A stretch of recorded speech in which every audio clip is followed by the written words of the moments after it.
Olá pessoal, estamos aqui mais uma vez no canal Sem Gravata para discutir temas relacionados ao direito internacional. Antes de mais nada, peço que você que está assistindo subscreva o nosso canal, curta e comente os nossos vídeos. O seu feedback é muito importante, sempre tem coisa legal rolando aqui no canal. E as nossas lives também, assista às nossas lives. Bom, a julgar pelo dia de hoje, o nosso tema será em homenagem ao Dia Internacional da Mulher. Meus parabéns aqui em público a todas as mulheres por mais um ano de luta, mais um ano de existência e de resistência. Nós ainda temos um longo caminho a percorrer pela frente, mas o que conquistamos até hoje é fruto de gerações e gerações de mulheres fortes e corajosas, então sejamos as heroínas do nosso tempo. O tema, logicamente, é bem abrangente. A gente aqui poderia falar sobre a perspectiva histórica dos direitos das mulheres em relação aos direitos humanos, sobre a Convenção sobre a Eliminação sobre todas as formas de discriminação contra as mulheres, a CEDAW, que é muito bem conhecida, de 79, tem enorme importância no cenário jurídico internacional, mais de 180 Estados-membros, né, foi adotada lá pela Conferência Mundial da Mulher, a primeira, realizada no México em 75. Poderíamos também ficar falando aqui da nossa Convenção Interamericana para Prevenção, Punição e Erradicação da Violência contra a Mulher, chamada Convenção de Belém do Pará, né, de 94, adotada aqui pela OEA, a Organização dos Estados Americanos. Mas hoje eu gostaria de conversar com vocês sobre um documento pouco conhecido pelas pessoas, sejam mulheres, sejam homens, sejam pesquisadores da área de direito internacional. É muito pouco conhecido no geral. E eu entendo que se nós aqui do direito temos algum papel justamente na sociedade é de informar as pessoas dos seus direitos e dar instrumentos para que possam defendê-los. E hoje, como a gente está falando dos direitos da mulher, eu vou falar sobre a Declaração e a Plataforma de Ação adotada pela Quarta Conferência Mundial sobre a Mulher em 1995 em Pequim. Então a gente chama ela de Declaração de Pequim daqui para frente. Essa declaração ela traz 12 áreas prioritárias de preocupação relativas às mulheres. Lembrando que o link para o acesso à declaração em português vai estar aqui na descrição do vídeo, do site ONU Mulheres. Então, essas 12 áreas de atuação, bem rapidamente, são a crescente proporção de mulheres em situação de pobreza, né, o que a gente convencionou depois a chamar de feminização da pobreza. Em segundo lugar, a desigualdade do acesso à educação e à capacitação feminina.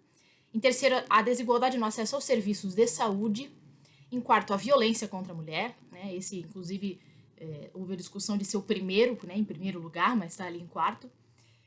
Em quinto, os efeitos dos conflitos armados contra a mulher, lembrando que a gente está falando em âmbito mundial, então nós também estamos falando de outros países que estão em conflito, ou em conflito armado, em estado de guerra. A desigualdade quanto à participação das mulheres nas estruturas econômicas, em sexto lugar. Em sétimo, a desigualdade em relação à participação no poder político e nas instâncias decisórias dos seus países. Em oitavo, a insuficiência de mecanismos institucionais que promovam o avanço da mulher e a proteção dos seus direitos.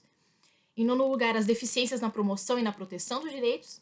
Em décimo, o tratamento estereotipado dos temas relativos à mulher nos meios de comunicação.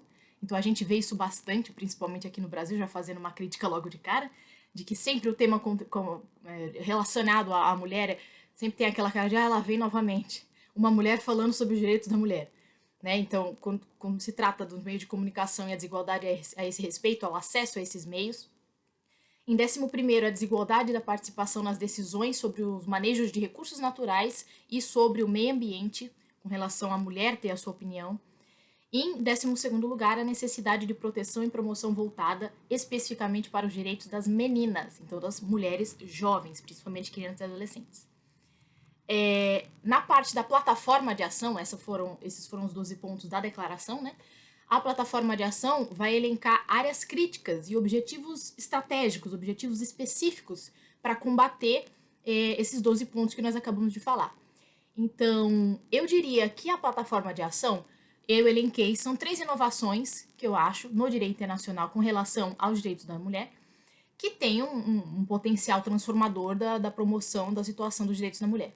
Então, em primeiro lugar, o conceito de gênero. Em segundo lugar, a noção de empoderamento feminino. Em terceiro lugar, o enfoque de transversalidade. Então, em primeiro lugar, o conceito de gênero permite você passar de uma análise da situação da mulher baseada só no aspecto biológico, lembrando que sexo é um assunto biológico, né, macho ou fêmea, mas gênero não é um conceito biológico, gênero é um conceito social, é um produto de padrões determinantes socialmente e culturalmente, e, portanto, são sempre passíveis de modificação. Se ele for criado, ele pode ser descriado, né? Ele pode ser desconstituído. E então as relações de gênero, entendidas como um substrato de poder, e por isso que a gente fala de patriarcado, né, passam a constituir então o centro das preocupações, né, através da plataforma de ação de Pequim, e chave justamente para a superação desses padrões de desigualdade. Em segundo lugar, o empoderamento da mulher é um dos objetivos centrais da plataforma de ação, consiste justamente em realçar a importância da atuação da mulher sobre o seu próprio desenvolvimento, a sua saúde, a sua fertilidade, a sua área de atuação profissional, suas escolhas de vida, vamos dizer assim no geral. Né? Devendo o governo e a sociedade, a qual o governo e o país subscreverem a plataforma de ação, criar condições para que isso aconteça e apoiar as mulheres nesse processo. E por último, a noção de transversalidade significa assegurar que essa perspectiva de gênero passe a integrar as políticas públicas nas áreas de atuação do governo. Então, não é simplesmente ignorar a diferença social entre os gêneros, né, que foram criados, homem e mulher. E é claro que a gente fala aqui homem e mulher porque essa declaração é de 95, então nós estamos falando de uma não inclusão ainda das discussões da população LGBT, então é só por isso que a gente está não falando sobre isso nesse momento. E então esse impedimento de não ignorar as diferenças que já existem, tratar desigualmente os desiguais e não igualmente os desiguais, porque políticas públicas que digam para todo mundo, para todos os cidadãos, simplesmente ignoram que as mulheres são parte mais vulneráveis, né, uma parte mais vulnerável da sociedade do que os homens.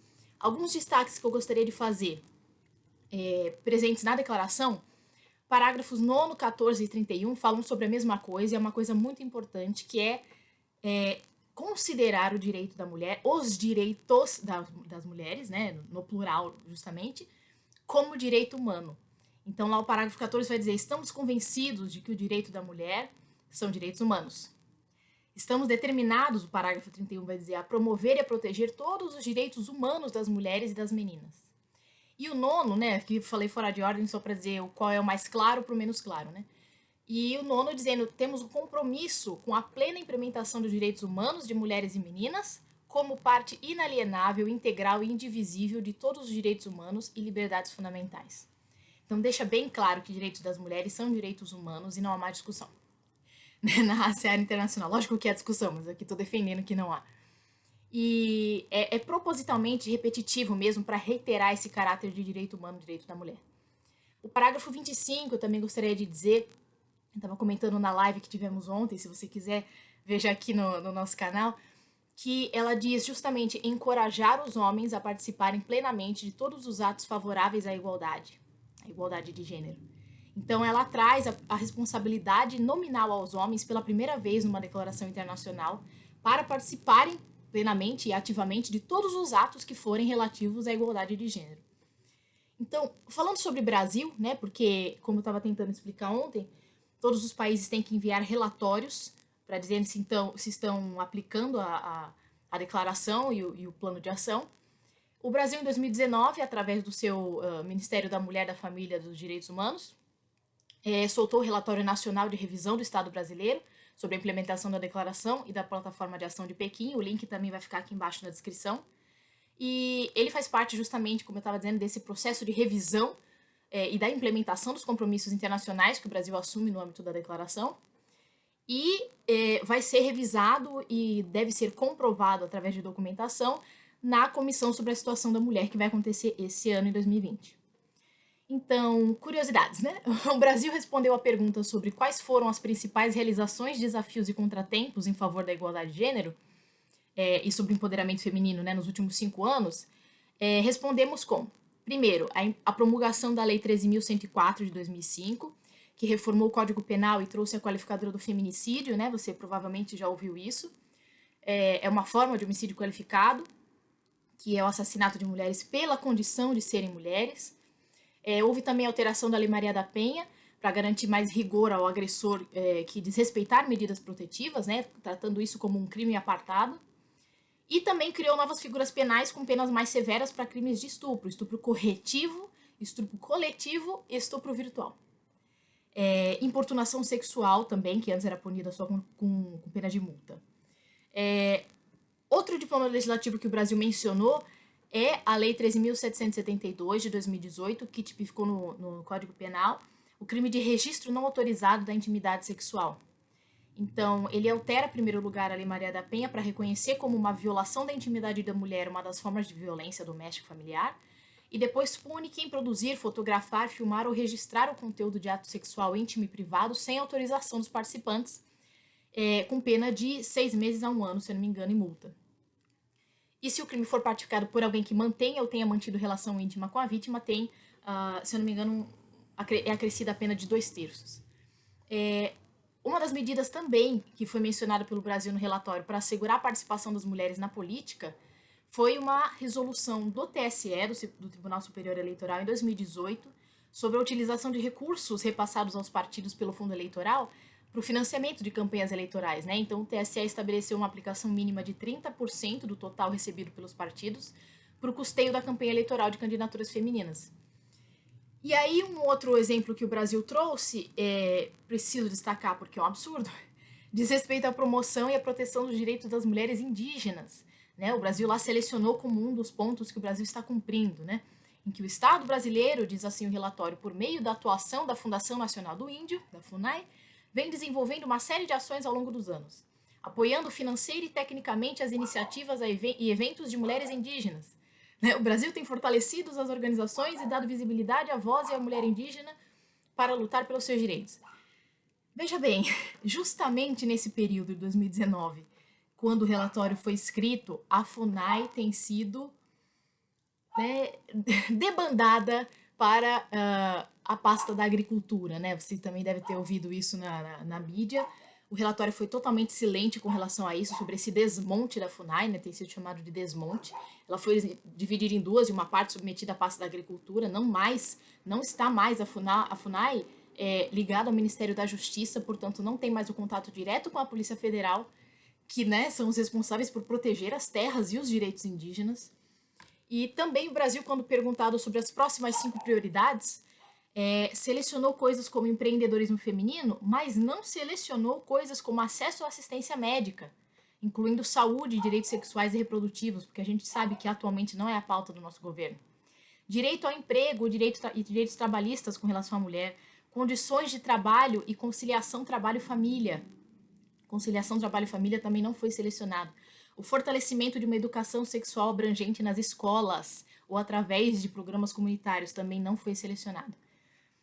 Mais uma coisa que não foi selecionado pelo Brasil, porque o relatório ele vem com opções, né, dizendo quais são as opções que o país, né, porque ele vai ser genérico, vai adotar daqui para frente. O Brasil não selecionou que nós pretendemos conduzir campanhas de ação ou sensibilização para encorajar a participação de homens e meninos no trabalho doméstico e no cuidado de trabalhos não remunerados na seara doméstica.